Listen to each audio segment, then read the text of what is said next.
Welcome to the third episode of Evoldog's Corner. I'm Evoldog. Let's cut to the chase and get this show started.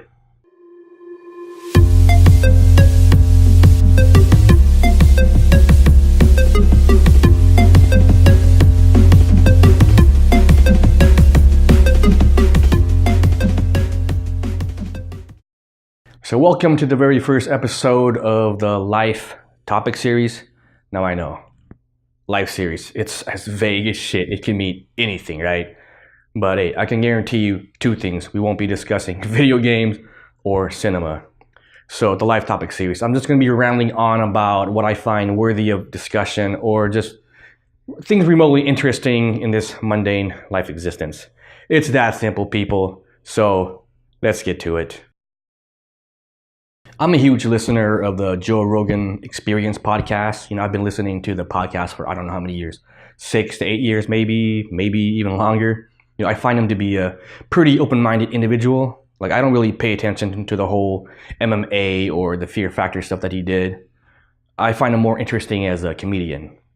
Now, right now, there's like a whole lot of podcasts, to listen to. I can't listen to every podcast, but once in a while, I will definitely tune in for a Joey Diaz or a Bill Burr, Bert Kreischer, and even a Brian Redband. Now, a lot of people give Redband shit, but hey, he's been there since the beginning. He helped Joe, started the show, so whenever he's on, I do tune in. I find their silly banterings pretty hilarious. And recently, I've been going, through the back catalogs, and I just listened to episode 859 with Redband, and by the very end of the show, they started talking about the double standards of racism. So before I go any further, let's watch this clip. It's racist. Racists do a Chinese accent, but you can do an English accent all day. Isn't that strange? Yeah. Right? Isn't it odd? He can go, hello, and how are you, Brian Reichel? And no one will go, you fucking racist, you racist piece of shit. But if you go, if you do that, you're racist. Right? That sounds racist. You are mocking the way Chinese people sound. Well, they have an unusual sound. You hear them talk. It's like a very weird, kind of fascinating. I think it sounds cool, but it's a strange sound in comparison to the English that we're used to. Is it racist though? I mean, like I've told you about how. Mr. Brian. Well, yeah, but happy day. If I just As a longtime listener, I know Joe has a lot of Asian friends. I mean, he regularly has them on the show, so he probably already understands the issue I'm about to address. But if he doesn't, or if some of his listeners doesn't, because the show sometimes wander aimlessly off into the tangent, and they never really get into the meat of the topic. So, as a person with an authoritative Asian perspective, I would really like to address some of these issues concerning the double standards and if it is even a double standard at all. Mimicking the Asian accent while speaking in English isn't offensive by itself, in my opinion. I mean, we do live in a world where some Asian people never really lose their accent, so when you're trying to describe these people and you're imitating how they sound, it shouldn't be offensive. It's just, that's just the fact. That's how they sound when they talk. But when you do this. But if you go, if you do that, you're racist, right? That sounds racist. You are mocking the way Chinese people sound. Well, they have an unusual sound. Now, I don't know if Joe is legitimately speaking an official language here. I highly doubt it. It sounds funny as fuck, though, because I know his intent.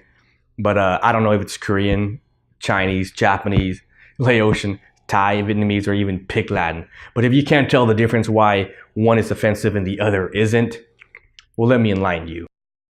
Let's break this shit down. So why is it funny and not offensive when you go up to somebody and you decide to use an English accent as opposed to the traditional Asian accent or the ching chong shamama ding dong expression that Joe kind of raised as a jest in his video? Obviously, because we understand what the person is saying, right? There's no misconstruing their dialogue. It just sounds funny. Now, to some people, an accent is the most hilarious thing in the world. They just find that shit funny. There's no malice in it. They just find that shit hilarious, right? But if you come up to a person, say like myself, an Asian person, and you use the Asian accent, now, I'm not going to find that offensive. I don't think most Asians will find that offensive, depending on the intent, right? But we're going to be asking ourselves why this person is using the accent in the first place, because if we don't understand English, an accent is not going to help us comprehend the dialogue any further. But if we do speak English, then why not just speak to us in proper English, right? But if you do decide to come up to us and use the ching chong shamama ding dong expression, that, my friend, will always come off as offensive. Why? Simply because they're not saying anything, right? They're just speaking a bunch of gibberish. It's not a real language. They're not trying to be inquisitive. They're just stringing around a bunch of sounds and syllables, thinking they're clever. And I guarantee you, 99% of the time, they're trying to mock you. As a kid growing up in Utah in the 80s, if you were Asian, you were a scapegoat for a lot of things. You were blamed for the Korean War. You were blamed for World War II, Vietnam War, why the Japanese companies were buying up all the American corporations. You were blamed for all that shit. And I was just a simple kid from Laos trying to get by in another country, right? And every city we moved to, I had to deal with another set of ching chong speaking motherfuckers, and it got old real fast. But imagine this, what if that same person come up to me and try to open up a proper discourse in my language? Of course it's gonna sound different and funny. I might even be amused by it because of the accent, but would I be offended? Of course not. That would give me a lot of admiration to this person because they're genuinely trying to connect to me in my language. And that, my friend, is the most straightforward answer I can give you towards this jest of a throwaway question. So in the end, it's all about context, right, people? Words are powerful, and it all comes down to how you use it in the end. I mean, I'm a little older now, so words don't offend me as much as actions do. So for all you Asian millennials, I don't know if you've experienced this type of late 20th century racism. I'm aware that in North America, it's a lot more tolerant now, and for some of you, you're like, what the fuck is this guy blabbering about? I've never experienced this type of racism before. There's a lot of unity in this multicultural society that we live in now. Hey, if that's the case, more power to you guys. That's a good thing. So please leave a comment below if you have anything to say. And until the next video, time to bounce.